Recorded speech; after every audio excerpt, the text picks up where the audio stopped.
I think there was, and it plays off of my personal life a little bit too. But my father passed away in 2019, and that was difficult. Once I got over the majority of that grieving process, I felt like that had the impact of improving my leadership. I felt like I was, for having gone through that experience, a stronger person and that much more willing to live by my values. And I can't connect the dots as to why exactly that is, but that experience in my personal life bled over into my professional life. And I think I've been a stronger person, stronger leader ever since then. Welcome to the CEO Pick Show, where we uncover the essence of extraordinary leadership by interviewing CEOs with over 90% approval ratings on Glassdoor. Hello and welcome to another episode of the CEO Pick. And today I'm with Lance Loveday, who are the CEO of Closed Loop. Yeah, thanks for having me. I invited Lance because he has a 90% approval rate of Glassdoor, which I just found out that he was not aware of that at all. And the company as a whole has 4.5 stars, which is very high on Glassdoor. So, hi, Lance. Welcome to the show. I appreciate you having me, Dave. Yeah. So you're surprised to see that when you hear about the President of the United States, what is the approval rate of around the 30s, getting 91 is pretty high. You know what? That's a favorable comp. I'll take it, I guess. No, I am pleased to, and I'm not totally surprised that we've got good reviews, but I was unaware of that. And I've made a point of not actually going and checking it for fear that it would impact my actions moving forward, or that I'd just be upset and frustrated about a negative review and unable to do anything about it. So I figured, why upset myself and let it be what it is and let people have the freedom to comment and rate as they see fit. And I'll just be at peace with it. Yeah. And one of the things I remember when I was looking at your LinkedIn profile a while ago, you scheduled it quite a long time ago. I noticed that you work with this company for really long time, 20 something years, or my memory misleading me?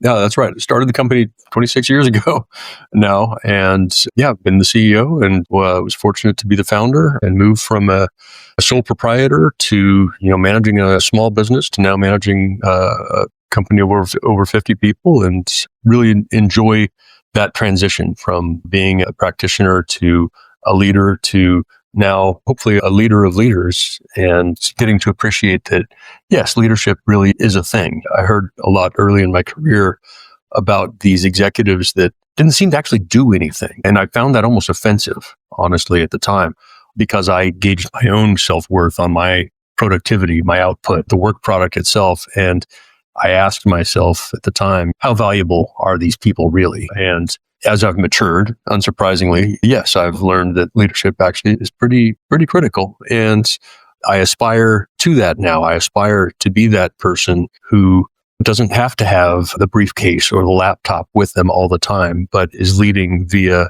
their communications and the example that they set and the expectations that they set for people. And I find that increasingly appealing over time. Yeah. So when you say leadership, what do you mean by that? Oh, wow. Starting with easy questions, huh? The best definition that I've heard, maybe you've heard this as well, is that leadership is an elegance of conduct. And by that, I interpret that to mean it's the example that you set. It's the tone that you set for your organization, both in deeds and words. And so I've always really tried to be mindful of that. What is the example I'm setting? In the same way that as a parent, you try to set a good example for your children, I think leaders do the same thing in a corporate setting and even arguably in a political setting. So I've really tried to be thoughtful about my actions, my words, and the example that I'm setting almost all of the time, knowing that people in a leadership position are being observed almost all the time. And people are paying attention to the things you do, the things you say. And in addition to the more strategic elements in decision-making, financial management, and so on, product decisions and all of that, and some more visionary things perhaps on that front, the idea of setting the right tone in the culture and defining expectations, I think, is really the bigger, more important part of the job. Yeah, beautiful. It's the human side of that. I had a client that asked me, Dave, what leadership is for you? And I said, it's just being a better human being. You're surprised to hear that answer. I think that's great. I think that aligns really nicely with that definition that I read so many years ago. An elegance of conduct, being a better human being. Yeah, It's great. I like the always improving component of that. That's a great definition. Yeah, when I started to work on my leadership, and there was a point of my career that before that I didn't, I thought that with just managing, right?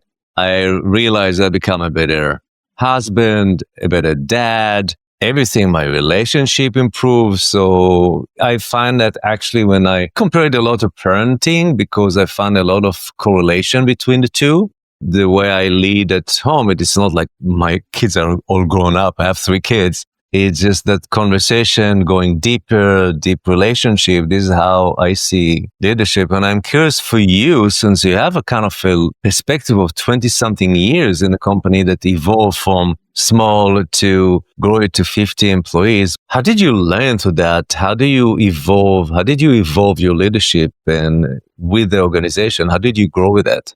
I think I was just pre-wired to think about what the role needs from me. What is the job requiring of me right now? And that answer has changed over time as the organization has grown and evolved. And so what it needed from me early on was to be the hands-on practitioner. And even when we had a few employees, say up to 10 or so even.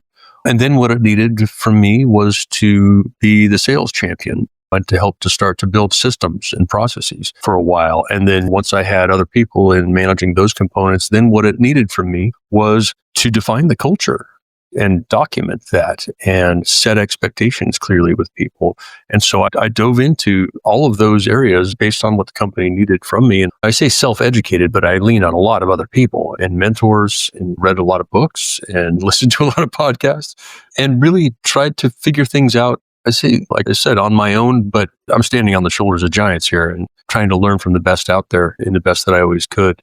And what I realized over time is that I enjoyed the dynamic nature of that role. I liked the fact that it was evolving and what was needed from me changed all the time because it meant I got to always do something new and different. And I am someone who is probably bored easily. So I don't think I'd have done well in a job where I was doing the same thing for 25 years. I think it's probably safe to say every 5 years or so, it's been a pretty massive shift in what was required of me, pursuit of building a successful, harmonious organization. Yeah. I mentioned that you actually mentioned a few times, more than one time, culture. And I'm really curious about, did you intentionally build culture? How did you do that? And what does it mean for you? How do you work on culture? Sure. The first time I took it really seriously, I had run across the Netflix culture presentation from 20 years ago, or probably a little more now. And I was just so smitten by that. And it just appealed to me so much that I went about trying to replicate it, but make it my own. And after like a month or two of trying, I ended up just giving up. Honestly, I realized I can't improve on this very much, right? And so I adopted large parts of that as kind of the foundation for our documented culture, and then inserted our own values into that. And we've layered in some other pieces that are very much unique to us. But I was really struck by how powerful and authentic that the Netflix culture presentation was. And so we've adopted part of that. I also did go through about 7 years ago now, an exercise with a leadership coach who helped me to really unpack what was genuinely important to me as a person and what values I wanted to infuse into the organization. And we redrafted the organization values and mission and purpose, and then fleshed those out and still combined it with pieces of the Netflix culture presentation. But the defining moment for me, and this was about 7 years ago, was we had, as so many organizations do, we have these nice sounding values. And I realized that nobody knew what they were and could repeat them back to me. And the real aha moment for me was in my own executive leadership team meeting, having a pop quiz and asking people live, my own executives of this organization, and we purport to live these values. Nobody could name all 5. It was really a slap in the face moment. I really have an allergy to hypocrisy, and it felt very hypocritical in that moment to realize these values that we've been espousing, we clearly don't believe in and don't live if we can't even name them. I mean, it was shocking to me, and I was ashamed. And I realized, okay, we've got to fix that. And so that kind of instigated my deep dive into wanting to really redefine the culture. And so I went through this process with a leadership coach who helped me to unpack that. And then we even turned them into an acronym to make it that much easier for people to remember. And when it's working is when you see people using it voluntarily with each other across the organization. And that for me was a really gratifying moment in contrast to that experience when we couldn't even name our own values, to see people using them in the exchanges with fellow employees, to see them come up in conversations about who's going to be promoted and hired. That's when you know it's working. And so I've been really pleased to see the power of that. And at the time I went through this exercise, it felt honestly a little bit fuzzy, felt a little bit woo-woo, felt a little bit selfish, honestly. Yes, it's my company. Yes, I get to make these decisions, but is it really okay for me to visit my values onto the entire organization and to project that onto the organization? And so I had to kind of make peace with that. And to see the power of it now, as I said, is just tremendously gratifying. Yeah. I love that you mentioned the Netflix culture, because I remember when I saw the deck, it was already after I was not the CEO anymore. And I said, oh gosh, I love it so much. I would have exactly what you said. I would have copied that and applied, because every component's there, the authenticity, the direct feedback, everything resonated with me so much. And I read the book when it came out, No Rules by the founder. And I thought, wow. And now I'm privileged to coach at Netflix. So I coach leaders at Netflix, and I see that culture is still there, and we talk about it because it's a company that I would love to work with, because I feel like authenticity and being direct is so critical in organization. Yeah. So when you mentioned that, I found it really enriching to put that culture. And my middle son is a founder of a startup, and I say, just read the book and apply to at least, of course, depends on the industry, especially if you have a creative team that's drive a creative culture. It leads me to what you mentioned about values. I know for me, a value is become really a value only when you pay the price for it. If you don't pay the price, it's just a word on the. So I'll give you an example. When I thought about integrity, I pay heavy price for my integrity. But until I paid that price, I never thought that integrity is really a value, and know that it becomes a value when I pay the price for that.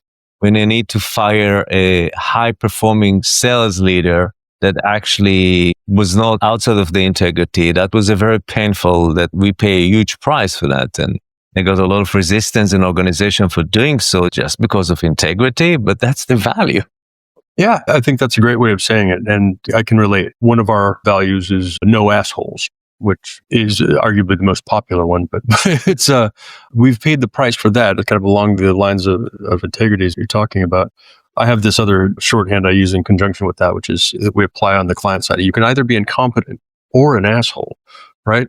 But not both. So I've had to fire clients I felt that crossed that line a number of times, including recently. And I was scared to do that for many years, to lose that revenue and not know how I was going to backfill for it. And so I didn't early on, and we paid the price culturally, spiritually. I mean, it's just soul crushing to work in an environment where you're mistreated, where it's dysfunctional, and it just doesn't have to be that way. And as I developed the courage of my convictions over time, I remember one time thinking, okay, I'm going to do it. I've had enough. This is it. They've crossed the line. And I jumped in and I fired the client. They were stunned. The client themselves were stunned. They couldn't believe an agency would walk away from that kind of revenue. And I, again, was just eaten up by this and the uncertainty, and was I doing the right thing and so on. And I was so surprised that the next day, just the feedback I got from the team, the rallying power that had on my team, that they saw that I was willing to do that essentially for them, it was immediate to me. It was immediately clear that it was the right thing to do. And the positive feedback and the bonding that caused for the team, for us all coming together, more than compensated for the loss of that client. And so it was a really valuable lesson for me, how important it is to enforce your values and be willing to pay the price, to your point. And so I have fired a variety of clients over the years, and some argue I'm a little trigger happy now, but it's because you're right. The values don't mean anything if you don't pay a price and if you're not willing to really stand by them. And I've learned the importance of that and seen the positive effect. This thing that you think is a risk, the thing that you think is going to hurt you, you can't see your way around, has these surprising benefits on the other side. And you don't know that until you test it. And I've been so pleased to see the positive attributes of actually living by your values and the credit that people give you for that. And for me too, just I sleep so much better at night, knowing that I have consciously cut that out of my life, my people's lives. And every time it's always opened another door. Everything's been fine. This thing, you build up in your head as being so high risk, so potentially catastrophic. A few weeks, a month later, it's not even a factor. And so it has reinforced that behavior for me. And I hope more and more people get to experience that over the course of their leadership journey, and that they are able to see the power of really enforcing their own values in the same way. Yeah, that was such a great story. When you talked earlier about no assholes, I thought about internally. I didn't think about it, but what happens when you have an asshole client or customer, and doing it requires so much courage to let go of the revenue, but what you get out of the team, the respect and the courage to, I think, was worth way more than the revenue. In respective, when you look back, is that what you see too? Without question. Yeah. The word loyalty, I think, can be misconstrued in this context, but it seems appropriate. I mean, the loyalty that it's engendered and the respect that it has engendered has far outweighed that loss of revenue. And it has come back around, right? These people, these employees are so much more willing to go to bat for the organization. And they're aware of the sacrifice that we're making in terms of the revenue loss too. And they're that much more motivated to go out and help backfill for it. And they find that next client that backfills for the next good client that backfills for that bad client that you just let go. And so I know there are a lot of different belief systems out there. People can subscribe to whichever one they want. But as a experiment, as a data-driven person, I can say that, yes, the evidence is extremely positive and pretty ironclad that the benefits of enforcing your values and really living by them and being willing to sacrifice for them actually do match, if not exceed, the costs.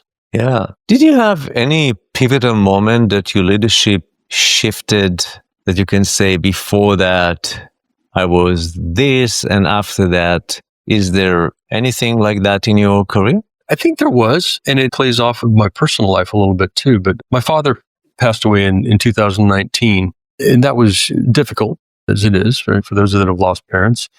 But once I got over the majority of that grieving process, I felt like that had the impact of improving my leadership. I felt like I was, for having gone through that experience, a stronger person and that much more willing to live by my values. And I can't connect the dots as to why exactly that is, but that experience in my personal life, I feel like bled over into my professional life and how I behaved. And I think I've been a stronger person, stronger leader ever since then. Yeah. I think maybe just that connection to our mortality gives a different perspective about life. Yeah, I think that's true. And I think for me, the task of really being forced to think about what my dad meant to me, the example that he set for me, seeing how my kids, his grandkids reacted in his passing, and thinking about what the example I wanted to set for my kids and the legacy that I wanted to continue in respect for my dad.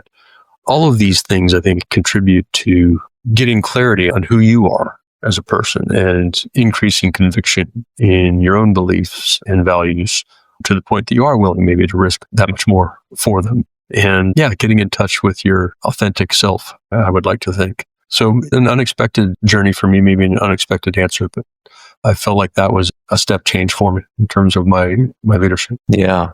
I remember when I interviewed, it was many years ago, 7 years ago on this podcast, Rick Wilmer, the CEO of ChargePoint, he said that there's a point of life, like he called it that the midlife, like get to the second part of your life, that something changes, that awareness, consciousness, and also the ability to transform and grow in a different ways that happens before that. And external success, positions and titles. And for me, all the way to the CEO, it was chasing the title. And when it happens, eventually I say, okay, what's now? What's left? It's just me, because the truth is I sucked as a CEO in the first 3 years. Well, like you said, it is actually very similar to parenting. There are a lot of books, but you don't become an effective parent by reading a book, right? And you don't become a great CEO by reading a book. I think you've got to be tested, and it's one of these things you can only learn by doing, right? Yeah, it's a challenge that nobody prepared me. I worked with CEOs before, but being that, it was very different. And I was not the founder. So it gave the complexity of working with the founder as a chairman, having a very large board and all. When I work with founders, when I coach founders, I notice that connection is a big difference because that attachment, like attachment to kids. So you mentioned kids. How many kids do you have? 3. Me too. So we go through that, and my kids are now mid-30s, late 20s. But there's a time that you need to let go, and parentship start to shift so dramatically. If you don't change, you cannot be a parent of a grown-up like you parenting like when you was a kid, right? But there is sense of attachment that exists, I see in founders to the business as their baby, and a sense of ownership that nobody else is the sense like, oh, nobody has so much stake in that business like me. And I see that it can bring some negative impact the way that they lead the organization. What is it for you to be the founder and CEO? Do you see some kind of polarity within the two, or any disturbance being a founder actually to be an effective CEO? I think that certainly can be the case. And I think that's the case for a lot of organizations that have experienced hypergrowth, certainly. And they've classified almost the personality types, right? Of the effective founder gets you through up to a certain level of growth beyond which you want professional CEO, right? And that person has a very different personality profile typically.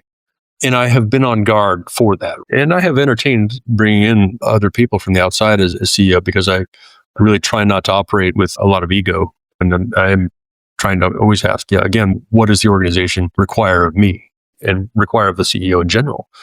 And the answer doesn't have to be, it requires me to be the CEO, right? If I felt the right answer was to have someone else come in as CEO, I would do that in a heartbeat. But on that conflict, I think it is really easy as a founder to have an outsized voice and to not appreciate the power of your words, your opinions, even the times you weigh in. But it is easy for an opinion to be mistaken for a command as a founder. And people respond to you and parse your words and your actions in a way that a hired CEO might not have that same level of immediate desire to please necessarily. There's this instinctive sense that if, as the founder, you're just right and your way goes. And I've tried to push back on that with our culture a little bit and say, hey, the best ideas come from anywhere, right? And I have also tried to run a pattern interrupt with that, especially if I'm in brainstorm mode. I make a point of telling people, hey, I'm in brainstorm mode here. I'm going to generate some ideas. A lot of them are probably going to be bad. And I need you guys to tell me. Right?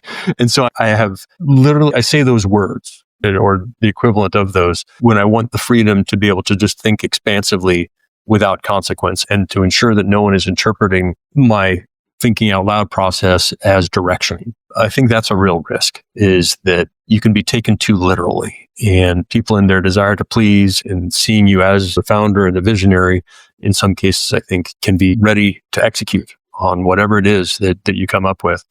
And so I really try to be very clear about distinguishing between direction and idea generation / brainstorming, or when I'm truly uncertain about something and I'm just looking for a thought partner. It doesn't have to be one or the other.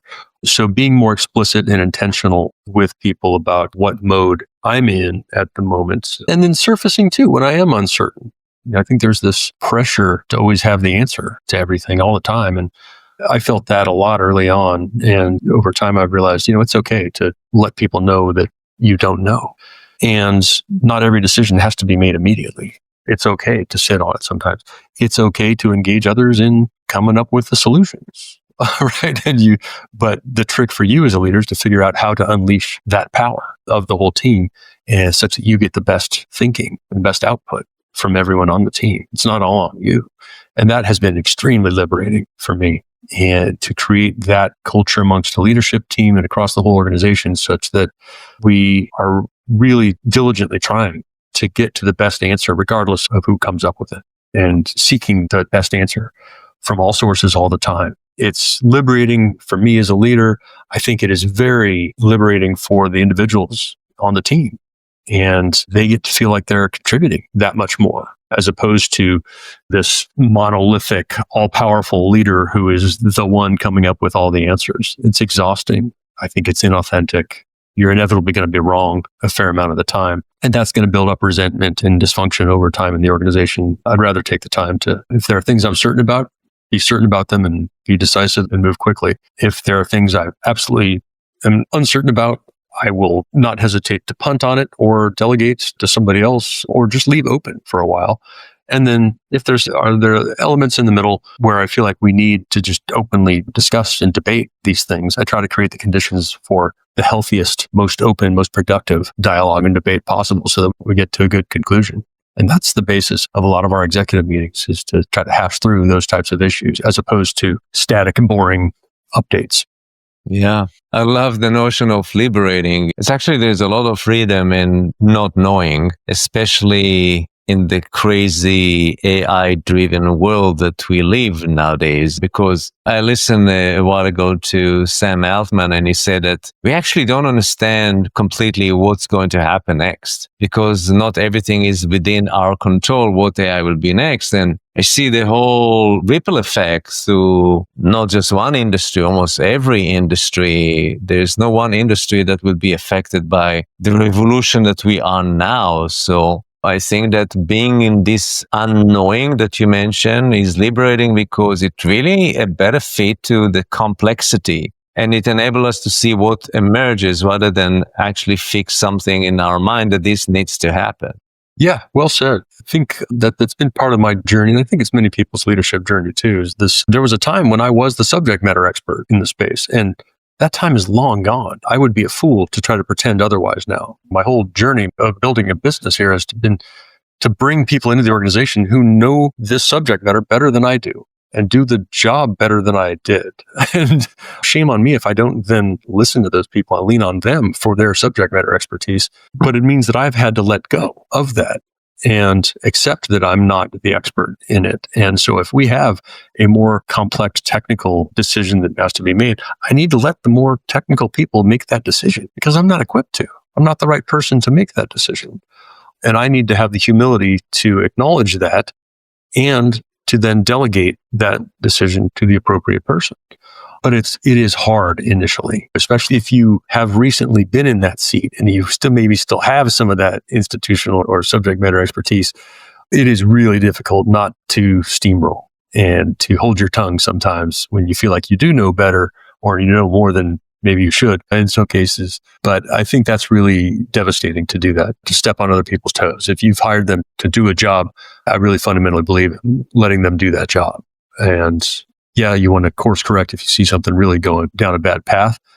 But beyond that, I believe in giving people the freedom to make their own decisions and then be held accountable. Obviously, that's, I think, our role as leaders, to hold others accountable for their decisions, and not that you let them fail. If you see something going down a path you think is a low probability of success, I think it's incumbent upon you to let them know. But if you've delegated that to them, that's their decision. And I'm pleased to say there have been multiple times where I have engaged in that scenario and tried to keep someone from pursuing their chosen path, and I've been proven wrong. And that is fantastic. That's a learning opportunity for me. God damn, this thing I thought I was right about, I thought I knew. Clearly I did not in this case. This other person knew better. And I then need to acknowledge that's probably not the only time this is going to happen. And that's a sign of the system working. This is why I hired that person. Right? This is why I want them making these decisions and not me. And so I think having the humility to do that is really important in redefining success for yourself, and more around what does organizational success look like is really important.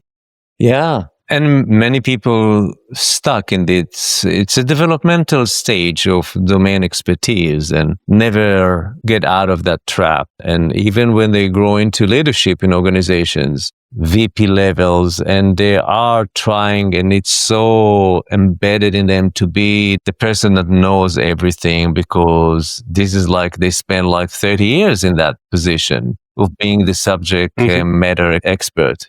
And they cling to that knowing, and which doesn't let them actually grow into leadership. you in some way need to let go of your expertise.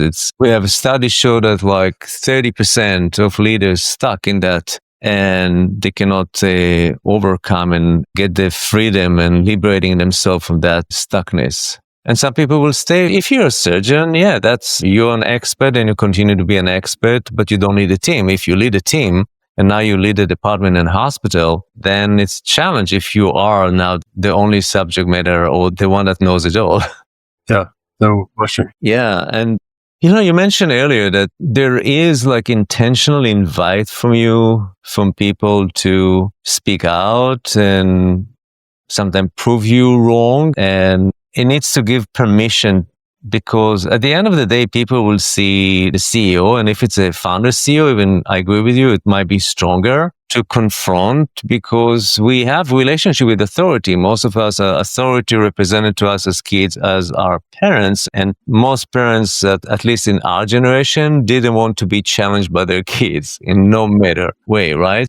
So we learn not to challenge authority. So I'm not sure that they want really to please. Some of them want, but some of them just, well, he is the boss, right? He is the founder, he is the owner. I pick my battle. This is not the battle I want to pick with somebody. And they were totally right. They should have taken the battle with the CEO, but they didn't do that. So yeah, it's a very valid point to invite that explicitly and say, hey guys, how can I be wrong? Challenge me.